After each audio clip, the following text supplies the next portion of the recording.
بسم اللہ الرحمن الرحیم بسم اللہ الرحمن الرحیم اللہم صلی علی محمد وعلی آل محمد کما صلیت علی ابراہیم وعلی آل ابراہیم انکا حمید مجید اللہم بارک علی محمد وعلی آل محمد کما بارکت علی ابراہیم وعلی آل ابراہیم انکا حمید مجید۔ عزیز طلبہ، آج ہماری کتاب حسامی کا 25واں سبق ہے اور وجوہ فاسدہ کی بحث چل رہی ہے، تو اس میں ماتن رحمہ اللہ ان وجوہ پر بحث کر رہے ہیں۔ ان میں سے 2 وجوہ ہم نے پڑھی، اس دوسری وجوہ کے بارے میں کچھ تفصیل بیان کر رہے ہیں۔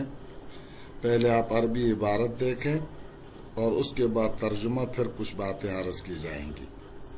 فرماتے ہیں وَحَاصِلُهُ أَنَّهُ أَلْحَقَ الْوَصْفَ بِالشَّرْطِ، اور اس کا حاصل یہ ہے کہ امام شافعی نے وصف کو شرط کے ساتھ لاحق کیا ہے۔ وَاعْتَبَرَ التَّعْلِيقَ مَنْعِ الْحُكْمِ دُونَ السَّبَبِ، اور تعلیق بشرط کو منع حکم میں عامل مانا ہے، نہ کہ منع سبب میں۔ اور تعلیق بشرط کو منع حکم میں عامل مانا ہے، نہ کہ منع سبب میں۔ وَلِذَالِكَ أَبْطَلَ تَعْلِيقَ الطَّلَاقِ وَالْعِتَاقِ بِالْمِلْكِ، اور اسی لیے امام شافعی رحمہ اللہ نے طلاق اور عتاق کو ملک پر معلق کرنے پر باطل قرار دیا ہے۔ یعنی امام شافعی نے طلاق اور عتاق کو ملک پر معلق کرنے کو باطل قرار دیا۔ وَجَوَّزَ التَّكْفِيرَ بِالْمَالِ قَبْلَ الْحِنْسِ، اور مال کے ذریعے کفارہ دینے کو جائز قرار دیا ہے حانس ہونے سے پہلے۔ دلیل وہ کیا دے رہے ہیں؟ لِأَنَّ الْوُجُوبَ حَاصِلٌ بِالسَّبَبِ عَلَى أَصْلِهِ، اس لیے کہ ان کے اصل کے مطابق وجوب سبب سے حاصل ہو جاتا ہے۔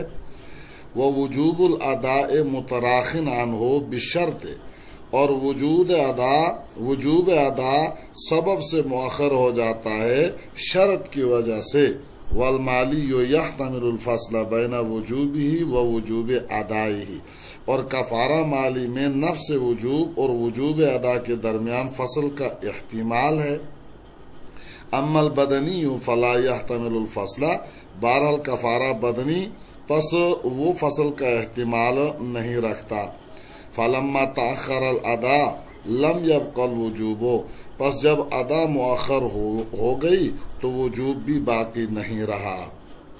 مصنف رحمہ اللہ یہاں سے یہ بات سمجھانا چاہتے ہیں کہ امام شافعی رحمہ اللہ کے قول کا خلاصہ جو ہے وہ 2 باتیں ہیں، یعنی امام شافعی کا جو قول ہے اس کا خلاصہ 2 باتوں میں ہے۔ نمبر 1، پہلی بات یہ کہ انہوں نے وصف کو شرط کے ساتھ لاحق کیا ہے، یعنی جس طرح شرط نہ پائے جانے سے حکم نہیں پایا جاتا، اسی طرح وصف نہ پائے جانے سے بھی حکم نہیں پایا جاتا ہے۔ جس طرح انت طالق ان دخلت الدار کہا تو دخول دار شرط ہے، بغیر اس کے طلاق نہ ہوگی۔ اسی طرح اگر شرط کے بجائے وصف ذکر کرے اور یوں کہے انت طالق راکبتن، تو یہاں بھی بغیر وصف دخول کے طلاق نہ ہوگی۔ تو امام شافعی کے نزدیک وصف شرط کے درجے میں ہے، یعنی جو وصف ہے یہ امام شافعی کے نزدیک شرط کے درجے میں ہے۔ دوسری بات، امام شافعی رحمہ اللہ یہ فرماتے ہیں کہ تعلیق بالشرط بالاتفاق معنی ہے، لیکن معنی حکم ہے یا معنی سبب ہے؟ تو امام شافعی کہتے ہیں تعلیق بالشرط معنی حکم ہے، یعنی شرط کے پائے جانے کے زمانے تک حکم کو ثابت ہونے سے روک دیتی ہے، معنی سبب نہیں، بلکہ تعلیق بشرط کے باوجود سبب منعقد ہو جاتا ہے۔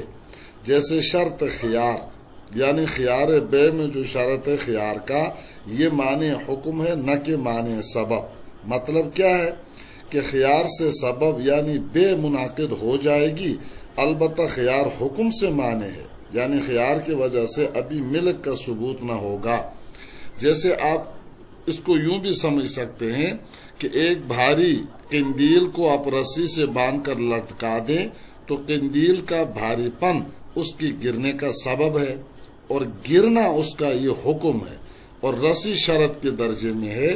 تو رسی کی وجہ سے سبب یعنی بھاری پن زائل نہیں ہوا، بلکہ رسی نے حکم یعنی گرنے کو روک دیا ہے۔ سبب بھاری پن تو اپنی جگہ ثابت ہے۔ تو بہرحال تعلیق بشرط کی صورت میں امام شافعی کے نزدیک سبب موجود ہوگا، فی الحال حکم ثابت کرنے والا ہوگا، مگر تعلیق کی وجہ سے شرط کے پائے جانے تک حکم رک جائے گا۔ اور ہمارے نزدیک تعلیق بشرط معنی سبب ہے، یعنی تعلیق کی صورت میں سبب ہی منعقد نہیں ہوتا ہے، لہذا جب سبب موجود نہیں تو حکم بھی موجود نہیں ہوگا۔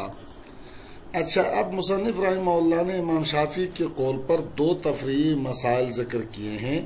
پہلا مسئلہ تو یہ کہ اگر کوئی آدمی اجنبی عورت سے کہے ان نکحتک فانت طالق،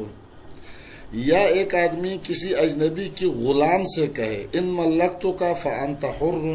یا ان اشتریتک فانت حر کہے، تو دونوں صورتوں میں امام شافعی کے نزدیک کلام باطل ہو جائے گا۔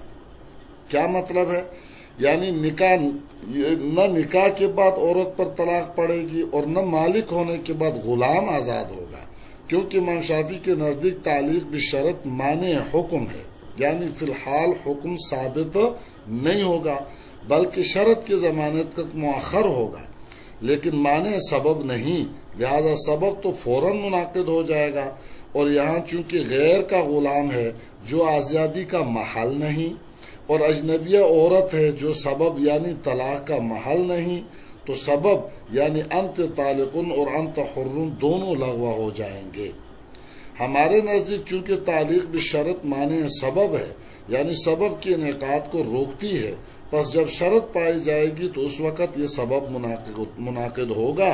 اور حکم کا ثبوت ہوگا، لہذا جب یہ سبب منعقد ہوگا اس وقت محل کی ضرورت پڑے گی، ابھی محل کی ضرورت نہیں ہے، لہذا کلام لغو نہیں ہوگا، بلکہ جب شرط پائی جائے گی اس وقت یہ سبب منعقد ہوگا، اور جب یہ سبب منعقد ہوگا اس وقت محل بھی موجود ہوگا، لہذا جب نکاح کرے گا یا غلام کا مالک بنے گا تو اس وقت چونکہ محل موجود ہے، لہذا اس وقت طلاق اور آزادی واقع ہو جائے گی۔ وجوزت تکفیر سے دوسرا تفریعی مسئلہ ذکر کرتے ہیں۔ اگر کسی نے قسم کھائی واللہ لا افعل کذا، اللہ کی قسم میں ایسا نہیں کروں گا، اور خانص ہونے سے پہلے ہی کفارہ مالیہ ادا کر دیا، یعنی ایک غلام آزاد کیا یا 10 مسکینوں کو کھانا کھلا دیا تو جائز ہے۔ خانص ہونے کے بعد دوبارہ کفارہ نہیں دینا پڑے گا، کیونکہ امام شافعی رحمہ اللہ کے نزدیک کفارے کے نفس وجوب کا سبب یمین ہے، یعنی یمین ہوتے ہی کفارہ کا نفس وجوب ثابت ہوتا ہے، اس لیے کفارہ کو یمین کی طرف مضاف کر کے کفارہ یمین کہا جاتا ہے، اور خانص ہونا کفارے کی وجوب ادا کے لیے شرط ہے، لہذا امام شافعی رحمہ اللہ کے اصول کے مطابق بعد انعقاد سبب قبل وجود شرط حکم کی ادائیگی صحیح ہے، جیسے نصاب کا مالک ہوتے ہی حولان حول سے پہلے زکوٰۃ ادا کر دی تو صحیح ہے، بعد میں اعادہ واجب نہیں، تو اسی طرح یمین نفس وجوب کا سبب ہے اور خانص ہونا کفارہ کی وجوب ادا کے لیے شرط، لہذا سبب یعنی یمین پائے جانے کے بعد شرط یعنی خانص ہونے سے پہلے اگر کوئی کفارہ دے دے تو صحیح ہے، مگر امام شافعی کے نزدیک بھی شرط ہے کہ یہ صرف مالی کفارے میں ہے، یعنی غلام آزاد کرنا یا 10 مسکینوں کو کھانا کھلانا،